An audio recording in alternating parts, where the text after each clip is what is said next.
Cheers, welcome back at Healthy Morning। अच्छा जी, हमारे पास एक कॉल है, पहले कॉल अटेंड करते हैं, फिर जी और बात करते हैं। अस्सलाम वालेकुम।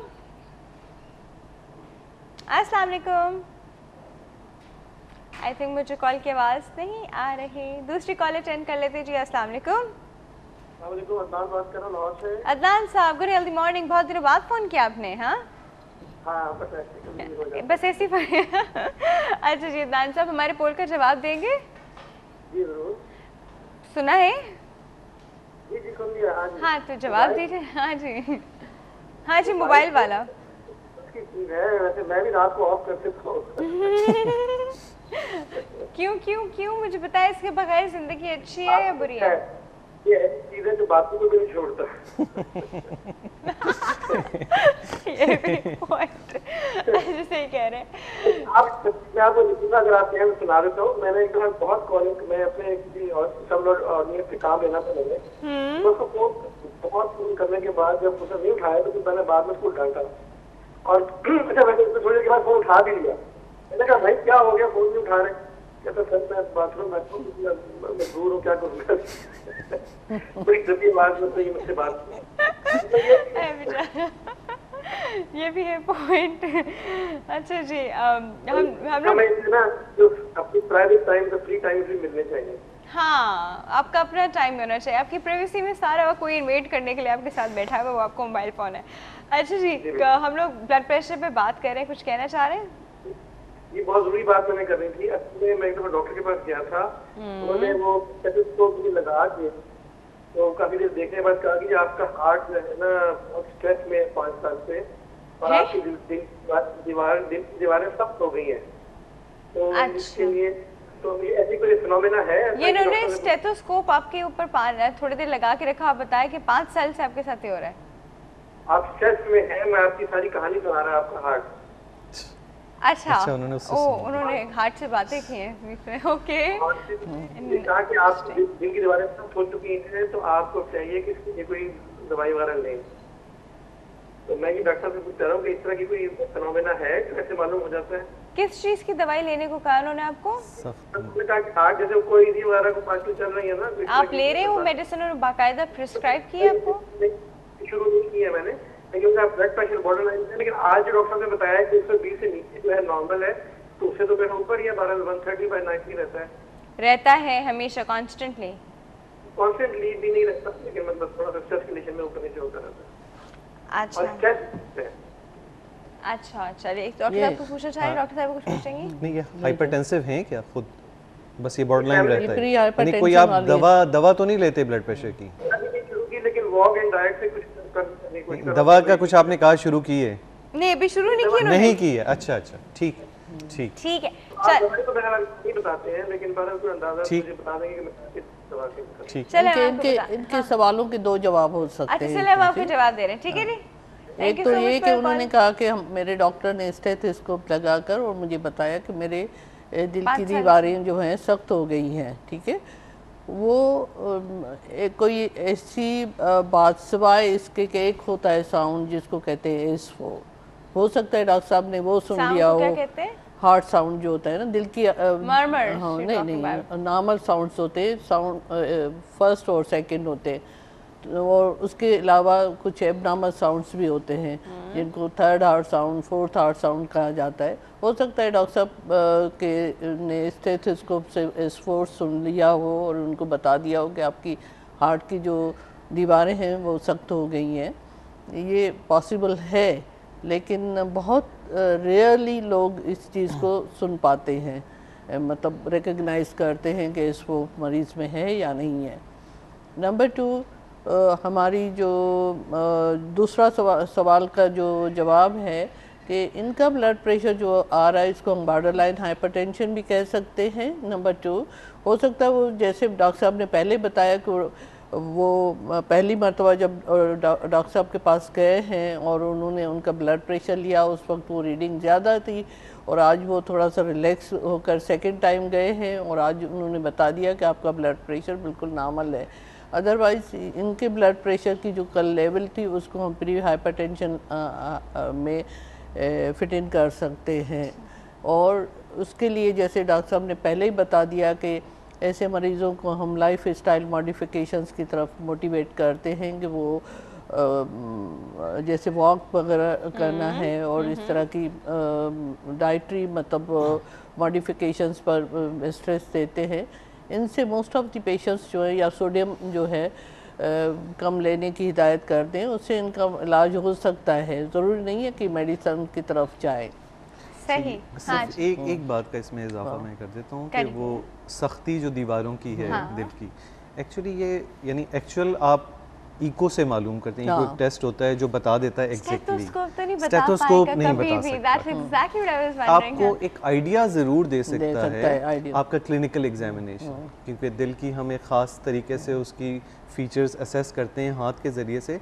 तो कभी कभार दिल की दीवारें सख्त तो नहीं अगर मोटी हो जाएं, क्योंकि सर्टली ब्लड प्रेशर क्या करता है कि अल्टीमेटली जैसे आप इस हाथ से ज़्यादा काम कर रहे हो तो आपके हाथ के मसल थोड़े से मोटे हो जाएंगे। बिल्कुल इसी तरह की मोटाई दिल की दीवारों में भी आ जाती है अगर आपको बीपी मुस्तकिल बुनियादों पे रह रहा है। तो वो तो एक इम्पॉर्टेंट चीज़ है ख़ासतौर पे इनके लिए कि अगर वो इको में इनकी दीवारें मोटी आ जाती हैं, इसको हम हाथ का सख्त होना कहते हैं, दीवारें मोटी हो जाती हैं। और अल्टीमेटली सख्ती होता है कि दिल में ये सलाहियत होती है कि उसमें कंप्लाइंट होता है कि जब वो दिल के पास खून आ नहीं नॉर्मली ये होता है कि जब दिल के पास खून आ रहा होता है तो वो इंतहाई कंप्लाइंट वे में इस खून को रिसीव करता है। ठीक है। अब क्या होता है ब्लड प्रेशर के मरीजों में दीवारें सख्त होने की वजह से जो पीछे से दिल के पास खून होता है आता है तो अब दिल की फ्लेक्सिबिलिटी खत्म हो रही होती है। तो अब ये खून भर के पीछे बैक प्रेशर बढ़ाने लगता है, जिसको इनडायरेक्टली हम कहते हैं कि दिल की दीवार आपकी सख्त हो रही है। इसके लिए जो टेक्निकल टर्मिनोलॉजी हम यूज करते हैं वो कहते हैं डायस्टोलिक डिसफंक्शन। ये डायस्टली वो फेज है कि जिसमें दिल में खून भरता है और ब्लड प्रेशर या और बहुत सी ऐसी अमराज है जिनमें दिल की दीवारों में सख्ती आ जाती है कि वो कंप्लाइंट नहीं रहती। कंप्लाइंट न रहने की वजह से वो जब ब्लड रिसीव कर रही होती हैं तो बैक प्रेशर बढ़ता है और इनडायरेक्टली इन पेशेंट्स को सांस होना ये इस किस्म की चीजें जब कभी इनकी हमारे पास एक कॉल काफी देर से होल्ड पे है, अटेंड कर रहे हैं। अस्सलाम वालेकुम।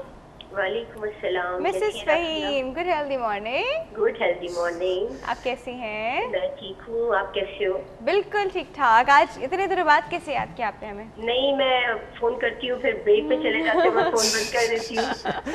अल्लाह, फिर ठीक है। अच्छा, आज आपको देख के बहुत फ्रेश और हेल्दी फीलिंग आ रही है, बहुत अच्छे लग रहे हो माशाल्लाह। फ्रेश तो ठीक है, हेल्दी फीलिंग इसका मतलब है ब्लड प्रेशर बढ़ने का। कपड़े बहुत खुले खुले, अच्छा फिर ठीक है, इसी वजह से हेल्दी लग रहे हैं शायद। अच्छा, दूसरी बात ये कि ब्लड प्रेशर पे बात हो रही है, मुझे ये पूछना था कि मेरी नानी का ब्लड प्रेशर बहुत हाई हो जाता है।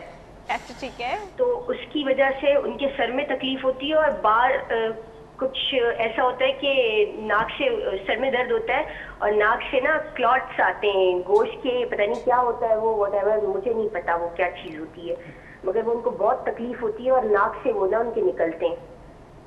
ऑलरेडी हाइपरटेंसिव हैं। एक मिनट, उनका कि ब्लड की तरह उनको बाकायदा ऐसे लूज ब्लड आता है जो? नहीं, ब्लड क्लॉटेड ब्लड आता है, क्लॉटेड ब्लड आते हैं और वो भी कुछ रेडिश कलर नहीं होता उनका, वो जैसे गोश्त होता है ना, गोश्त इस तरह होता है। वो तो आई थिंक म्यूकोसा के जैसे साथ आप गोश्त को धो के वाइट कर लो, इस तरह का हो जाता है कुछ। गोश्त धो के वाइट हो जाता है? नहीं तो ये एग्जैक्टली ये उसी वक्त होता है जिस वक्त ब्लड प्रेशर बढ़ता है या इन बिटवीन चलता है? मैंने डॉक्टर साहब आपसे यही पूछना था कि ये ब्लड प्रेशर की वजह से होता है या कोई और, ये किसी और चीज का सिम्टम है? डॉक्टर साहब ये पूछना चाह रहे हैं मिसेस फहीम कि क्या ये सिर्फ इस तरह का क्लॉट जिस तरह आप बता रही तभी आता है जब ब्लड प्रेशर बढ़ा हुआ होता है? जी, उनका जब ब्लड प्रेशर हाई होता है उनके सर में तकलीफ होनी शुरू होती है, फिर होता है और वो रेगुलरली नहीं होता, मतलब कभी कभी होता है।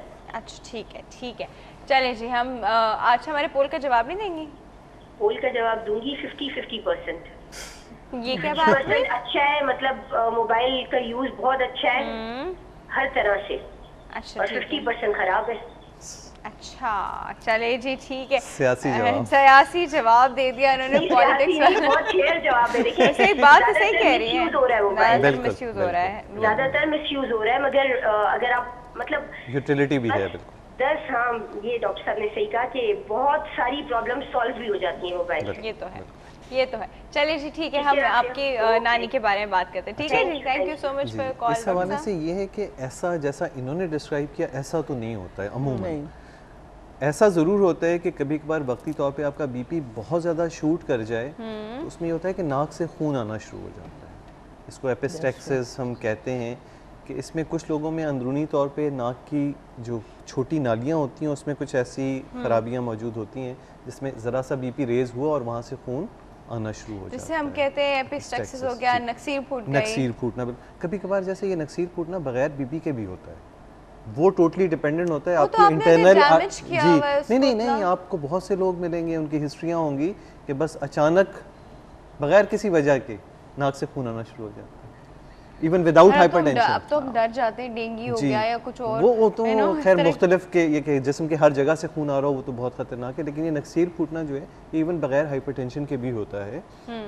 उसमें कोई फीचर्स होते हैं कि आपकी जो नालियों का नेटवर्क आपकी नोज़ के अंदर मौजूद है उसमें थोड़ी सी ऐसी अल्ट्रेशन होती है कि वो नॉर्मल नहीं होता। कैपिलरीज जी, कैपिलरीज जो होती हैं कि उनके ऐसे गुच्छे बने हुए होते हैं कि उनसे किसी वक्त भी ज़रा सा भी उन पर इरिटेशन हुई और वहाँ से खून आना शुरू हो गया। तो सर्टनली वो लोग जो हाइपरटेंसिव हों इस प्रॉब्लम के साथ वो इसके लिए ज़्यादा प्रोन हो जाते हैं, तो उनमें ब्लड प्रेशर हाई होने के साथ नाक से खून भी आता है, जो इनडायरेक्टली एक अच्छा इंडिकेटर इस लिहाज से हो जाता है कि उससे ऊपर जाए फालेज या और दूसरे प्रॉब्लम्स के आप अवेयर हो जाते हैं और फिर और आप उसके लिए जी बिल्कुल अलामत है, एक अलामत हो जाती है कि आपका बीपी बढ़ रहा है। मैम एसेंशियल हाइपरटेंशन क्या होता है? वो हाइपरटेंशन जिसका ऑब्वियसली कोई रीज़न ना हो, पैथोलॉजी ना हो जिसके पीछे। हाँ, ऐसे लोग हैं जिनमें जैसे एसेंशियल हाइपरटेंशन उन लोगों में ज़्यादा कॉमन होता है जिनमें फैमिली टेंडेंसी होती है, genetics plays role over here. So बाकी जो ब्लड प्रेशर बढ़ने के असबाब हैं ऐसे लोगों में वो नेचुरली हमारे इन्वायरमेंटल जो फैक्टर्स हैं, स्ट्रेस है हमारा, और भी बहुत सारी चीज़ें हैं जो हमारे ऊपर असरअंदाज होती हैं, लेकिन हम उसको पैथोलॉजी नहीं कह सकते, उसको काज नहीं कह सकते ब्लड प्रेशर का, जिसकी वजह से इसमें मोस्टली आपका देखेंगे आजकल के स्ट्रेस इंड्यूस्ड हाइपरटेंशन वो ज़्यादा कॉमन है, जिसको हम एसेंशियल हाइपरटेंशन में फिट इन कर सकते हैं। सही। तकरीबन 90% लोगों में essential hypertension is common. Rest of 10% जो लोग हैं, 10% उसमें कोई ना कोई रीज़न सेकेंडरी हाइपरटेंशन का होता है, जिसमें गुर्दों की बीमारी हो सकती है, आपकी थायरोटॉक्सिकोसिस हो सकता है आपका, और कुछ लोग ऐसी मेडिकेशंस ले रहे होते हैं जिस तरह ओरल कंट्रासेप्टिव्स औरतें ले रही होती हैं बच्चों को जचगी से बचने के लिए, और नंबर 2 का ओरल कार्टिकोस्टेरॉइड्स हकीमों से और इधर उधर से मेडिसिन मिल जाती हैं, एस्थमा के लिए यूज़ होती है। तो ऐसे लोगों में फिर ब्लड प्रेशर बढ़ने के चांसेस हो जाते और इसको हम सेकेंडरी हाइपरटेंशन में फिट इन करते हैं। ऑलराइट, अच्छा जी, हमारे पास एक ब्रेक का वक्त है। एक छोटी सी ब्रेक है व्यूअर्स, आप लोग कहीं नहीं जाएंगे, बड़ी इंपॉर्टेंट बात चल रही है जी, स्टे ट्यून्ड।